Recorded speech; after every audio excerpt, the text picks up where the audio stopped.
What's the good word, y'all? It's your boy DKB here. So I've been keeping track of the East-West Shrine Bowl practices for the first 2 days so far, and kind of seeing who really stands out, who's the cream of the crop so far, specifically at positions of need. So among wide receivers and offensive line, and more so tackles than anything else. But there are a couple of guards here that were worth mentioning. Keep in mind, if kind of explained before that for the most part, a lot of these guys are going to be mid to late round draft picks. So you're hoping you can find a few steals here. Some people may raise their stock up into day 2 territory, which is fine as well. But nonetheless, these are guys that should be intriguing to the Jets in one facet or another. One thing to keep in mind as well, from what I've seen and kind of hearing what the director overseeing the East-West Shrine Bowl has mentioned as well, generally the early team period portions aren't going to reflect the best of the best, specifically in the first couple of days, right? You're asking all of these skill position players and quarterbacks, etc., to adjust to a new offensive scheme. Now, while things are essentially vanilla, still they're operating something they haven't done before. Keep in mind, a lot of guys, from certain offenses aren't running anything close to a pro scheme. They're being asked to utilize new techniques and positions they haven't played or tried to utilize before. So there's going to be some lull periods for the offense, but you can see some guys shine out regardless. And then, of course, in the individual and drill portions of the practice schedules, you can really get a feel for what that particular player can do. So nonetheless, I believe I have about 9 guys here that have stood out so far for us, and the names and what they are bringing to these teams are pretty intriguing. So let's get into it. Player number 1, we are talking about tackle Caden Wallace out of Penn State. What we've seen so far consistently has won his pass sets. He's consistently won in reach block and dry block drills, which should be a plus to anybody else that is a fan of the New York Jets and know the West Coast scheme that we operate. He's been cited by multiple sources as being the best tackle on day 1. He shined again in day 2, and while he's mostly played right tackle, he has shown some level of higher athleticism to potentially play the left tackle spot, and they tried him there on day 2. He didn't look too bad. He got beat early on, but then you kind of seen him adjust and get a chance to settle in. So Caden Wallace is a guy that I'm hoping to be able to include in the scouting breakdown. I think I'm going to try to get at least 10 deep initially, and then we'll see how much time we have until the official draft to kind of crack into some of these later guys. But he has definitely captured my attention nonetheless. Next up, we have our first guard, Christian Mahogany out of Boston College. Now, this is a guy that going into the East-West Shrine Bowl, when you took a look at the roster, many people are going to consider him the best or one of the best at his position nonetheless, and he hasn't done anything to disprove that, right? Which says a lot about his skill set. I think initially projections for him were a day 2 selection anyway, so maybe he can find himself creeping into that bottom first round territory, but good pad level. He has great aggression, great power that he generates. A quick first step from what we've seen so far. I think this guy will be out of range for what we're looking for. And pending some kind of surprise move with Laken Tomlinson and us deciding to save a bit of cap, but also eat the dead cap space we'll get from his contract, Chris Mahogany seems like a guy that may be out of touch for us, but guard could be an underrated need. We still need starters all over the place and definitely depth pieces. So if this is a guy that's hanging around there in day 3 for whatever reason, we have to run to the podium with this card. Our next guy, another guard, Kayatori Leveston out of Kansas State. He's shown a good anchor so far. There's still a lot more that I need to see and kind of check out from him, but over the second day worth of practices, he has shown himself to become, or at least he's looking like, one of the better guards at his position, not named Mahogany. Now, getting into some of the wide receivers, which we're going to like, one of the few things that I'm starting to realize here in this East-West Shrine Bowl is you have a lot of the smaller stature guys. And so that is going to be a bit of concern, right? You take a look at the Jets roster. We do have various, physical abilities on that wide receiver room. But we have a lot of guys that technically I would say have more of a slot receiver skill set. Garrett Wilson kind of breaks the mold there, but then still you have a lot of guys that specialize in that short to intermediate territory here. So I was looking for a little bit more of a, maybe a boundary type receiver, which we will find one here we'll talk about. But one of the best looking wide receivers has been Malik Washington.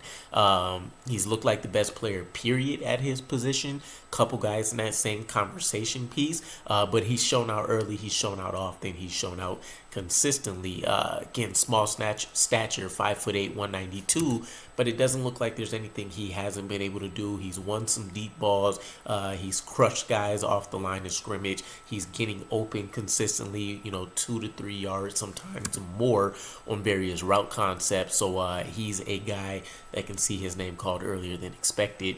Then we have wide receiver John Cephas out of UTSA. A wide catch radius, precise route running. I haven't seen anything exciting, and I've seen a few other people call that out as well. But he's consistently winning his one-on-ones, right? We don't need excitement in the Jets roster. We need guys to know how to win. Cephas here looks like a guy that could fit into that mold for us, especially having one of the bigger builds here. Then we have Michigan's Cornelius Johnson. He's looked like the best player of the day potentially on day one. We're seeing good route running for his size. Best player for day two. Good route running for his size. 6'3", I want to say it was 220-ish. Consistency in his technique, which is something you can't say a lot about a lot of these bigger size guys. And one of the things that have been newly introduced in this year's Shrine Bowl is the use of the Zebra technology. So tracking data, all that good stuff. He is up there in the top ranks as having the elite start-stop ability in the wide receiver group, and I seen him burn somebody on a wide out route to score a touchdown in one of the practices, which kind of showed a lot of that same ability. Then we have one of the most underrated guards, but he's been making a real name for himself, coming from the school in North Dakota State. Shouldn't be a surprise, but guard Mason McCormick, one of the best linemen, period, so far through 2 days. He's strong. He showed out again in day two. Good base and a lower body power. You're seeing him consistently blow guys up. Question mark here for him is that he does seem like more of a gap scheme fit type player.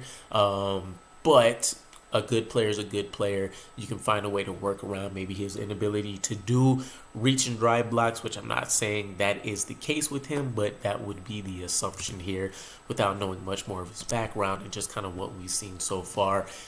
Fun tidbit as well, we've been seeing an interesting deployment for the offensive line, and I think it was for the Eastern team, where they've all been getting rotated at every single position. Left tackle has played everything from left tackle to right tackle. Same thing for every other skill position player, so you're really kind of getting some visibility into what the level of versatility potentially looks like for a lot of these guys. And then our last skill position player, wide receiver David White out of Western Carolina. This is a guy that a few people have highlighted. I don't think enough people have, though. Almost every opportunity he's been given, he's been able to do something great with it. Broke out in drills more so than any of the team period sessions. But he has a big frame. He's quick off the line. He looks pretty fluid in his route break. So this would be a guy that when it comes to the actual Shrine Bowl game itself, I wouldn't be surprised if you see him put up some pretty nice numbers in whatever amount of snaps he's able to get. And then for the position of need, at least when it comes to the future for the New York Jets, the quarterback position, things have been woeful here, if I'm just being honest with you guys. For as much as we've been able to see some of these wide receivers and stuff ball out, the quarterback play has been closer to horrendous than anything NFL level so far. But the guy who looks like he's standing out the most is Kentucky's Devin Leary. He's a name that I've actually heard going into before all these practices started as a guy that we should keep on our radar. I don't mean we as the Jets, but just in general, quarterback needy teams. towards the later rounds as a guy that maybe could have some surprises in store during the Senior Bowl. Not necessarily the case, but what we have seen from him so far is he has been the best of a bad batch of quarterbacks, and that's on the East and Western teams. Through the first 2 days, puts a lot of zip on the ball, and basically he has an NFL caliber arm. That's not in question. He squeezed a pretty tight bullet through 3 defenders on day 2. Really, though, you have a lot of question marks about everything else when it comes to short area accuracy. He seems like one of those guys that doesn't understand how to let off the gas a little bit when it comes to those shorter throws. That should just be layups and stuff. So we've seen a lot of this before, but don't be surprised if he continues to progress and stack up some somewhat decent days. But he will be a name that I at least keep track of and go back to look at some tape and stuff. We'll see. For reference, Aiden O'Connell from the Raiders, he was a guy that we had brought in for a visit.